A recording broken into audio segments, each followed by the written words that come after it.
Assalamualaikum warahmatullahi wabarakatuh.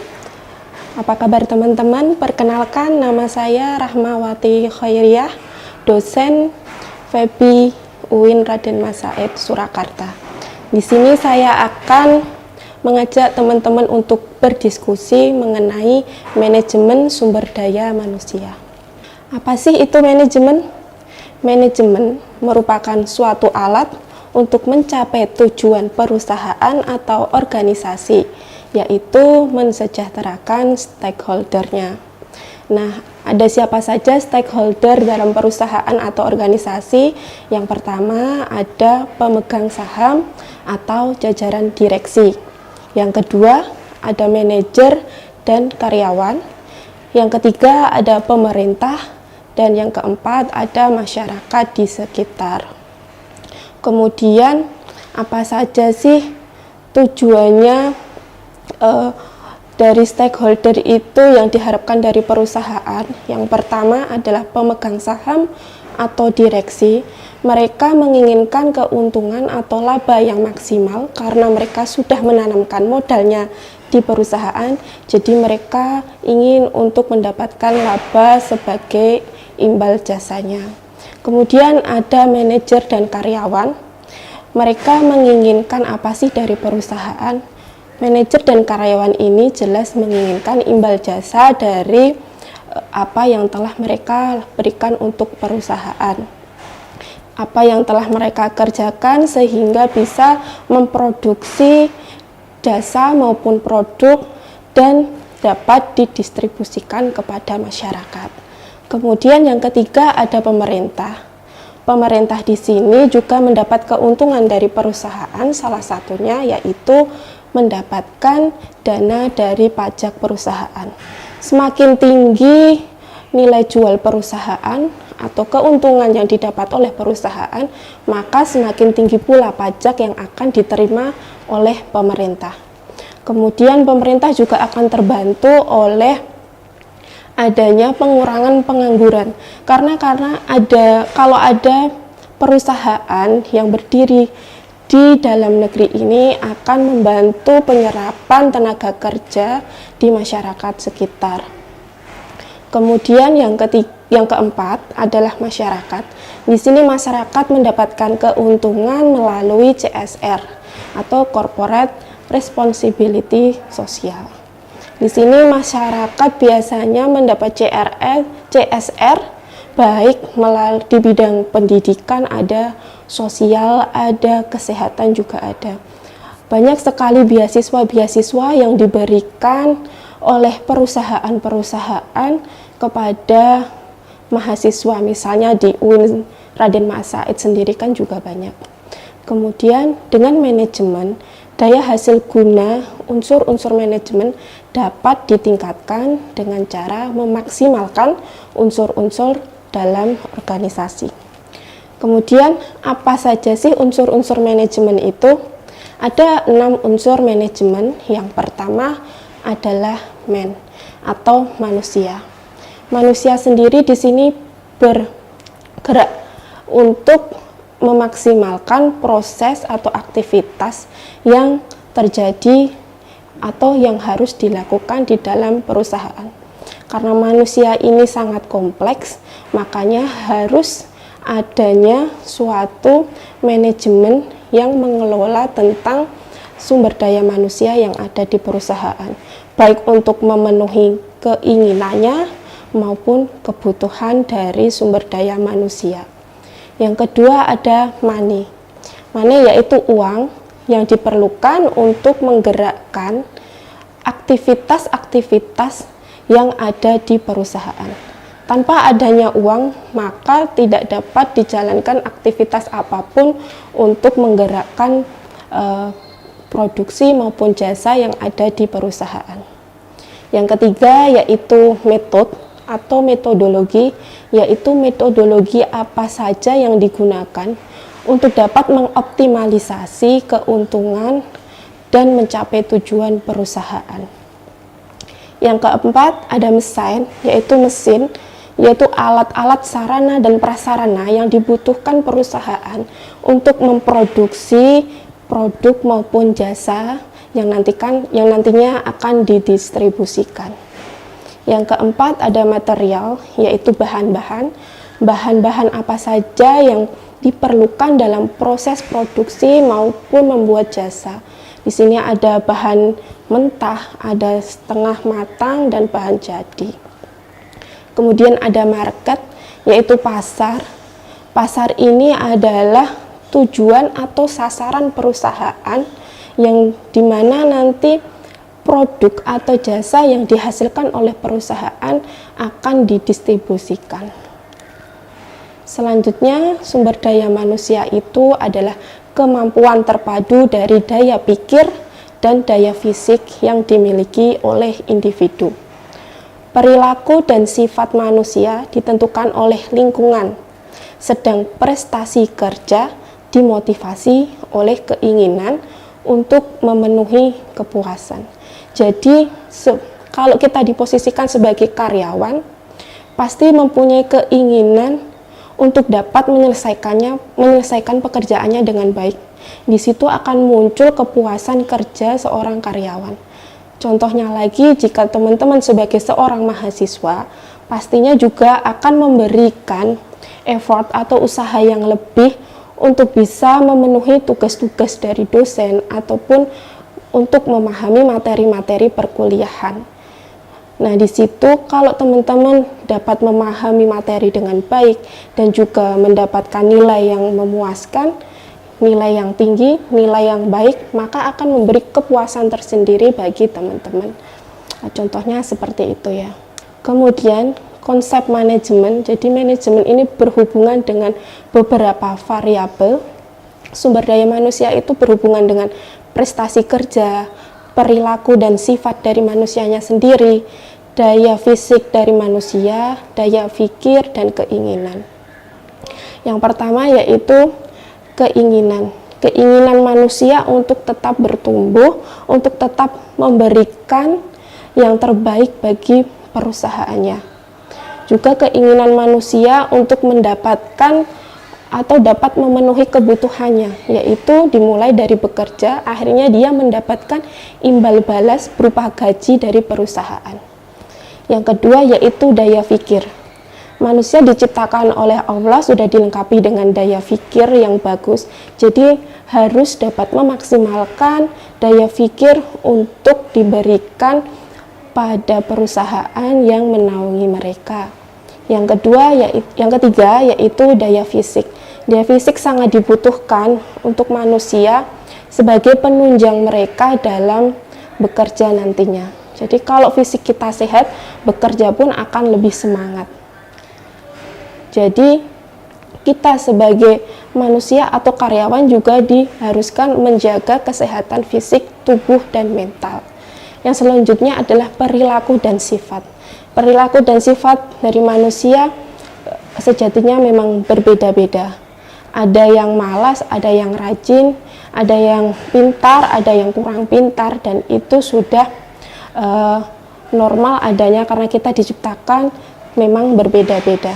Nah, di sini adanya manajemen sumber daya manusia ini adalah untuk mengelola agar manusia yang berbeda-beda perilaku dan sifatnya itu dapat bekerja sama dengan baik dalam suatu organisasi atau perusahaan, sehingga nanti tujuan dari perusahaan tersebut dapat tercapai secara optimal. Kemudian yang terakhir ada prestasi kerja. Nanti kalau kita gabungkan antara keinginan, daya pikir yang dimiliki, daya fisik, dan perilaku dan sifat yang baik, maka akan munculnya suatu prestasi kerja atau kinerja yang optimal, yang bisa memberikan dampak besar, dampak yang positif bagi kemajuan perusahaan dan dapat mengoptimalkan profit dari perusahaan. Dari situ akan tercapainya kesejahteraan baik dari karyawan, dari pimpinan direksi, dari pemerintah, dan dari masyarakat sekitar. Kemudian manajemen sumber daya manusia itu apa sih? Manajemen sumber daya manusia yaitu ilmu dan seni yang mengatur hubungan dan peranan tenaga kerja agar efektif dan efisien, membantu terwujudnya tujuan perusahaan, karyawan, dan masyarakat sekitar. Seperti yang saya jelaskan di awal, jadi manajemen sumber daya manusia itu adalah seni atau cara untuk mengelola atau mengatur hubungan antara manusia-manusia yang ada di dalam suatu organisasi atau suatu perusahaan agar dapat berjalan dengan baik dan optimal untuk mewujudkan tujuan perusahaan yang sudah ditargetkan.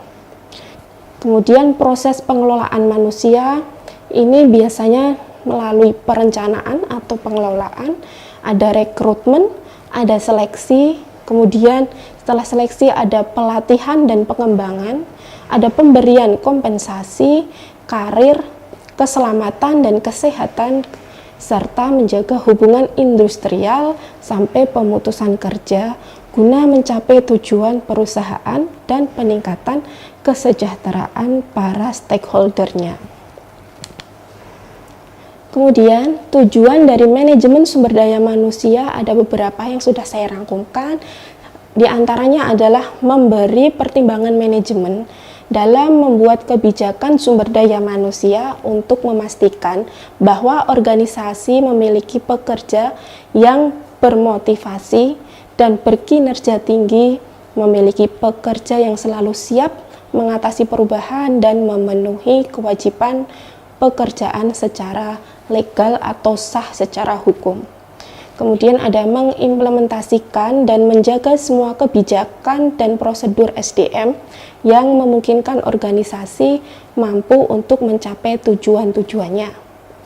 Kemudian membantu dalam mengarahkan, mengembangkan keseluruhan organisasi melalui strategi khususnya yang berkaitan dengan implikasi sumber daya manusia. Kemudian memberikan dukungan dan kondisi yang akan membantu manajer mencapai tujuannya. Kemudian menangani berbagai krisis dan situasi sulit dalam hubungan antara pekerja untuk meyakinkan bahwa mereka tidak menghambat organisasi dalam mencapai tujuannya. Kemudian menyediakan media komunikasi antara pekerja dan manajemen organisasi antara atasan dan bawahan. Bertindak sebagai pemelihara standar organisasional dan nilai dalam manajemen sumber daya manusia. Fungsi manajemen ada 4. Yaitu manajemen berfungsi untuk mengatur atau mengelola suatu kegiatan. Di dalam manajemen terdapat 4 aspek fungsi, yaitu perencanaan, yang kedua pengorganisasian, yang ketiga pelaksanaan, dan yang keempat adalah pengawasan. Ini merupakan fungsi dasar dari manajemen. Perencanaan yaitu merencanakan. Awal perencanaan biasanya dilakukan setiap tahun dalam satu periode ke depan ingin seperti apa jalannya suatu perusahaan ini, ingin menghasilkan apa dan ingin mencapai standar sampai sebagian mana, sejumlah mana, setinggi mana. Kemudian ada pengorganisasian, yaitu mengelola keseluruhan yang ada di dalam suatu perusahaan, baik itu sumber daya manusianya, ataupun materialnya, ataupun mesinnya, untuk dapat dioptimalkan untuk mencapai tujuan dari perusahaan. Kemudian pelaksanaan, setelah dirancanakan, kemudian diorganisasikan, disampaikan apa saja yang telah direncanakan, kita harus melaksanakan dan beraktivitas sebagaimana mestinya sehingga nanti target yang telah ditetapkan akan terwujud. Yang keempat adalah pengawasan.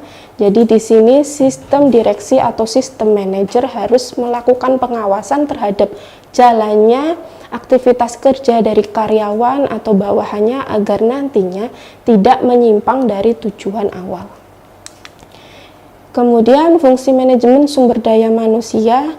Kegiatan pengelolaan sumber daya manusia haruslah dilakukan melalui proses yang benar agar semua kegiatan pengelolaan sumber daya manusia dapat berjalan pada jalurnya dengan tujuan memudahkan pengelolaannya.